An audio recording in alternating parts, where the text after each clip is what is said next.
morning, before we taste the world without leaving London to Japan, I just want to let you guys know that I know y'all have your own favorite Japanese ramen places, tonkatsu places, so today I want to make the video very interesting. Among all those Japanese restaurants, there's this one restaurant that specializes in this specific Japanese cuisine, which is called omakase. There's only one restaurant called Araki, and it used to be a 3 Michelin star, but it became 0 Michelin star in a day. What happened? Let's go find it out. Omakase basically means leave it to the chef, and the chef will bring out what is best for today with the freshest ingredients of the day. And omakase was only a thing that became popular in the 90s, and now there can be meat to wine omakase. But for some reason, there isn't many Japanese omakase restaurants like New York or any other Asian countries. I have seen few pop up, but Araki is the only permanent Japanese sushi omakase restaurant. And Araki is where you will see Ed Sheeran to David Beckham. Marty Lau, who is the head chef, really brings the whole experience to another level. I love sushi omakase, so I've been to plenty in New York, Japan, and Seoul.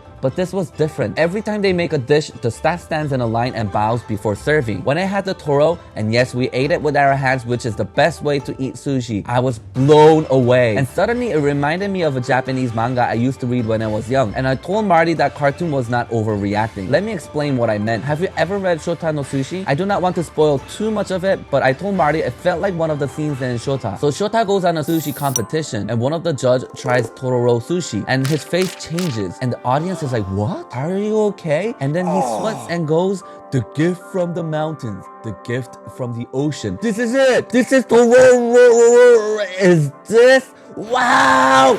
It is the ocean! And suddenly he literally was transported to the ocean. And everybody goes like, what? How could Tororo can taste like the ocean? Yes, I am not kidding. I was transported into the ocean. I don't know if I were drunk on super expensive wine or everything was opening up in London, but it really almost brought me to tears. The details, the service, the food was better than some of the 3 Michelin star I have been. But what happened to all the stars? Michelin never explained why they stripped all the stars, but one thing I could assume is that it was the year Mitsuhiro Araki, the owner of Araki, retired, even though he was there half of the inspection period for 2020's guide. But does it matter if Michelin took away all the stars? No, because I can see Marty Lau, who has been under Araki for more than 7 years, gave us more than 3 Michelin star experience. And at the end of the day, if I am happy and if the tables next to us who are happy, I believe that is all that matters for the restaurant Araki.